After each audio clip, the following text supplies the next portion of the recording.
you. So here's an indication of exactly how much we're putting our lives into our hands when we're talking about technology and education, because this is my experience every time I talk about anything in pretty much any institution other than my own. And before you ask, we were trying very hard to set these up during lunch and it just failed. We failed in about 3 different ways today, which probably is the story of my life as an educational technology person anyway.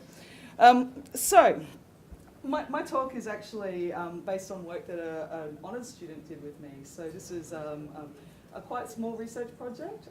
He's super chuffed to have a presentation. We're very happy about this. But we couldn't actually get him funds to come and present, and we couldn't get the other student I had who was on the paper funds to come and present, so you're stuck with me. And now you're stuck without a slideshow as well. So good luck. The problem that defined this research project is chatbots. So how many of you have gone and seen, well, gone to a website and had one of those lovely little things pop up in your window going, "Hi, it looks like you need help with something." Yeah?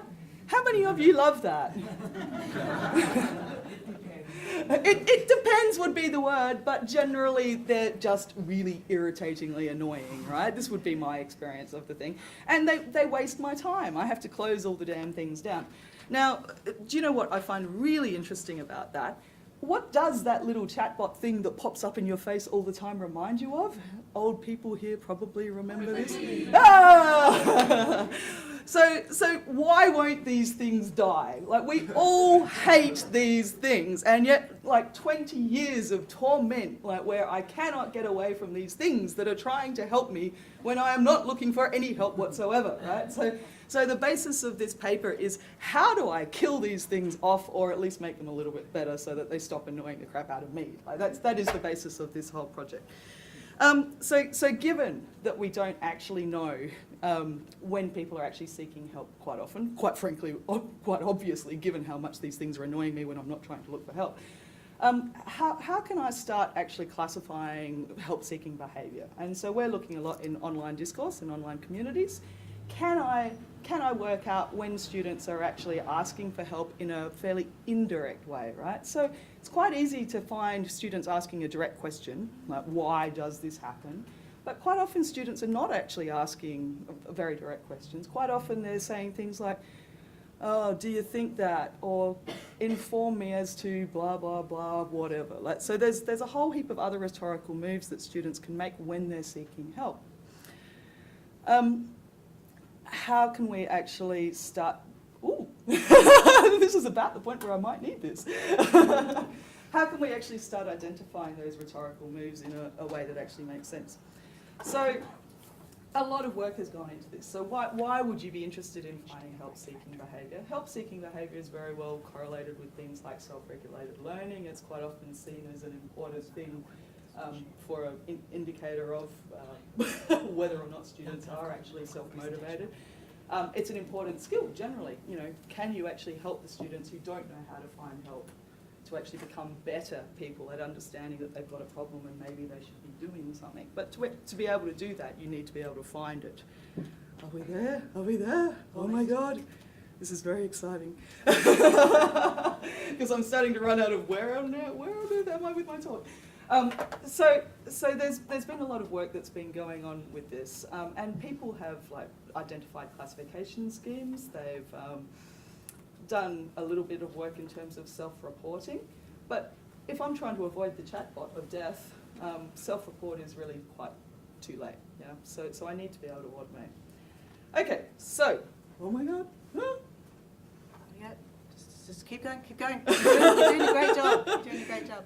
So, what this project sought to do was to actually go through and look at the literature in terms of what efforts have been made in terms of classification. One of the things I found quite surprising that Seb found was that actually there's very little work in terms of a classification scheme. So when you come to content analysis, there's a lot of work where help seeking is defined as part of another classification scheme, or a few questions are asked around direct questions or things like that.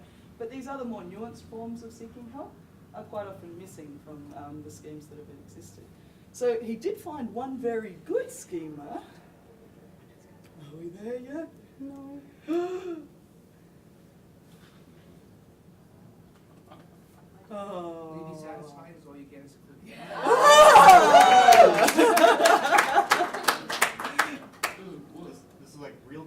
help-seeking behavior.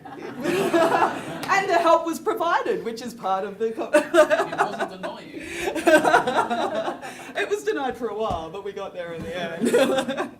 All right, so how much more time have I got? Oh, About. sorry?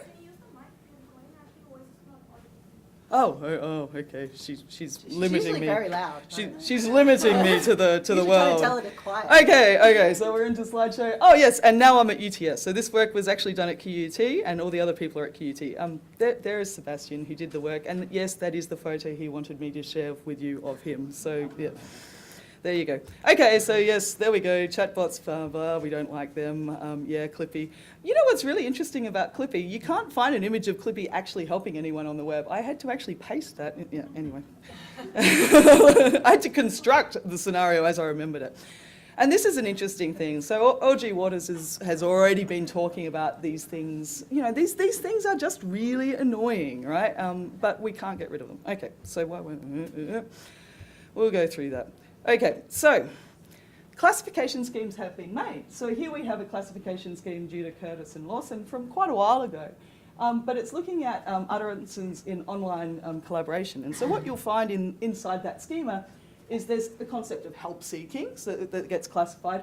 But then there's a whole heap of other behaviours that are actually quite important. Things like help giving, feedback giving is quite correlated with the help seeking behaviour, right? Because if you're seeking help and then help is provided, you'll see those traces showing up in the discourse. Challenging other, there's things that are going on around that behaviour. So what we decided to do was to essentially work off of this schema and extend it somewhat for the online discussion scenario, which is the one we're interested in. And the reason we decided to really start thinking about these other forms of discourse that will happen in here is direct questions, they're quite rare in online forums. So here we have an online forum which is Reddit. Anyone? No, that's actually Stack Exchange. People will quite often go and ask a direct question, but then there'll be a lot of other question asking that's going on in these forums. So can we actually start to find that behaviour in there? Okay. Okay, that's enough. We'll go faster. All right, back. So here is the coding schema that Sebastian came up with during his honours year. And what we've done is we've got some broad classifications and then some sub-labels in terms of help seeking, so direct questions versus implied help seeking, help providing, what kinds of things are you doing in there. And so that's taken a lot from that previous schema, but added a few extra categories in terms of asking for clarifications, trolling, a whole heap of other behaviours that we thought we'd want to actually track through this behaviour. And so that's okay, that was a reasonable amount of effort to find that. But we added an extra constraint to the poor boy. Oh, wait up. Sorry, what's going on here? Oh yeah, so this is how that's extended from that earlier scheme, but it can't really show up on our lovely resolution, but we'll see. Which is working very nicely now, thank you, I'm not going to jinx it. So I added a constraint to Seb, poor boy. I am tired of closed data sets in learning analytics. Drives me nuts, absolutely nuts. And so rather than going off and coding up yet another data set that I can't share because it's real educational data, and I wanted us to actually start generating some open data sets, and I've been talking about this quite a bit, so I thought I'd better practice what I preach. So what we've decided to do with this study is actually take data off of Reddit and Stack Exchange, because a lot of that data can be released under decent licenses. And we can actually code up the data, release it as an open data set, and actually start working as a community towards a nice shareable data set. So if you look, I've spent quite a few years in information retrieval community. They have challenges all the time that coalesce around an open data set that's being coded by some group. You can go and look at it, you can challenge it if it's wrong. Then you can actually start doing some interesting things with content analysis. So if we're going to grow up as a community, this kind of stuff is going to be essential. I can't believe we're not doing more of it. So this was the constraint we put on him. Okay. So what we did was we took posts from Stack Exchange and Reddit, May 2015. We only looked at 2 communities, so this was a small study. We were looking at Ask Historians and the English one, I think. Oh, that was in the past post. And what you can, it's a bit hard to see with our excellent resolution. So what Seb did is he went through and coded up after cleaning that data, so removing things like bot responses and stuff, because they're quite a nice indicator of help providing, but it's not really human behaviour. So bit of cleaning. We just used standard tokenized functions, so it was all fairly reproducible. And what he did is he coded at the sentence level, so no context was assumed. And we did that because we wanted to get the reproducibility in the data set. I'm not sure if I am happy with that or not. So this is part of this paper is a bit of a, this is what we did dump, and please can you all rip it down so that as we extend this data set, it gets better. So tell me what you want and we'll try and change it. So we got a kappa test, so we got a decent IRR, like it wasn't fantastic, but it was a fairly small study, and we've released the data under a Creative Commons license. Okay, so you can go and look at it, yay! So you can go and disagree with us, and we'll have debates, and I don't know, it'll be so much fun now. So one of the things that I found really surprising about this data set once it got coded was actually the Red Hat and Stack Exchange affordances are quite different. If you think about, has anyone, most of you have been in both of them in some form, hopefully, that people behave quite differently in them. I wasn't expecting the profile of behaviour for these two communities to be as similar as it turned out to be. So that was actually quite a shocking result to me. So what we've got here, and you can look it up in the paper, is essentially just a breakdown of the percentages of the different categories that were found for that month of May for those two communities. And things like seeking knowledge is obviously big because that's a very general bucket category that catches everything. Direct questions and stuff, the percentages generally overlap quite a bit. But it kind of makes sense if you think about the two communities we use. They're both quite educationally oriented, which is why we chose them. We wanted something that's a reasonably good proxy for learning. Right.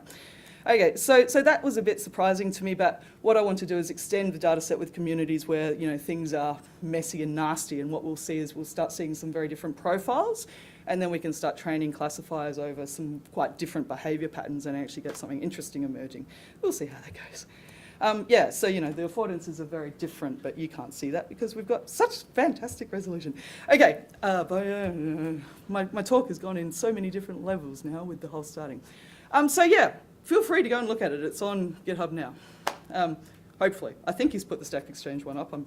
I had to scribe him. So, and yeah, I'd love to hear if you think the coding needs to change for particular sentences. You can go and like play around with it.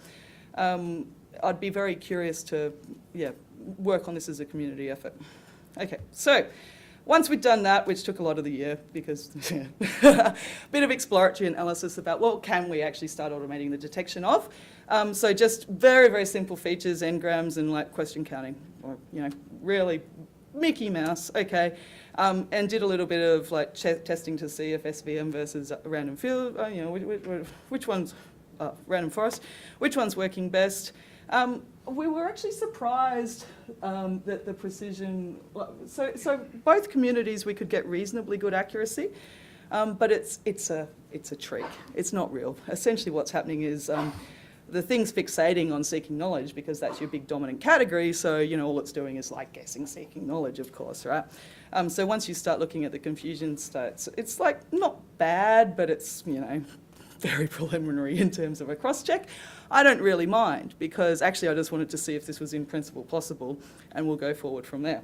One of the things that I thought did rather satisfyingly emerge was there's some behaviour patterns in there in terms of some of the categories where the important features are actually probably reasonably same. So, you know, the thing was behaving in a way that I consider reasonable.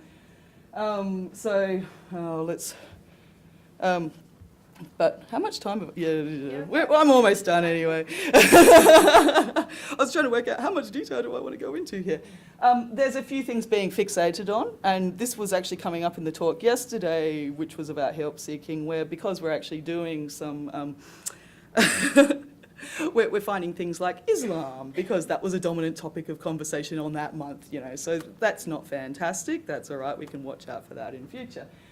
Oxford University, you know, it could be the Oxford University dictionary because we've got that, the English thread in there, so that may actually be a real feature for that particular one, but if we're going to aggregate over multiple forums, that's going to be a problem.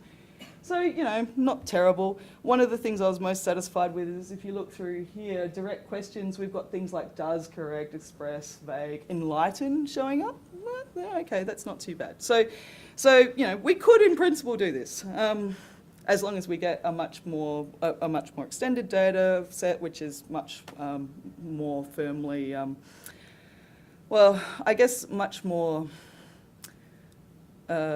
broad in terms of its understanding of what these different communities are, right? So it's obviously a key thing for us to be working on now is to extend the data set. So, however, we have paused because I don't want to go extending this data set and doing a whole heap of like analysis, content analysis, unless the community agrees that that's actually a reasonable classification scheme or that it's actually somewhat valid. So please come forward and complain about things being in or out and, you know, asking me to do whatever. I by no means consider myself an expert in like help seeking, so I'd quite like some feedback from the community around whether this is like a reasonable framework even at all. And then once we've actually generated a data set that I'm much happier with, what we'll do is we'll go forward and actually start looking a bit more around classification. So obviously, you know, the long-term aim would be to start integrating with things like chatbots so that they don't annoy me. But, you know, I really just wish they'd die, so I probably won't bother doing that. But I guess you guys could if you wanted to. You know, it's up to you. But one of the things that I think is actually going to be very interesting, and I'm thinking of as very much as a priority, we've done a bit of work with classifying cognitive presence in communities of inquiry. So why not, you know, code up the same data set for like phases of cognitive presence, other constructs as well, and then what we can start doing is looking at, for different communities, how do these different constructs actually then relate to each other and correlate, and start getting a bit of a better understanding of the underlying psychological things that we're trying to get at with these constructs, so we can actually start doing some much more interesting cross-validation work of these different measures and metrics. So that would be the long-term aim. So hence the open data set, because you guys can all go and add your own things to the thing, whatever you like. One of the things that I'm very worried about is the sentence level encoding, but there's many reasons that we did that, and they're to do with essentially the complexity of, you know, a full text, a full paragraph of conversation. So there's potentially problems in terms of how we could actually aggregate that. There's a few different design decisions we could make in terms of that as well. So I'd love to get any input from people who have ideas about that. So with that, I think we're done. And thank you very much. So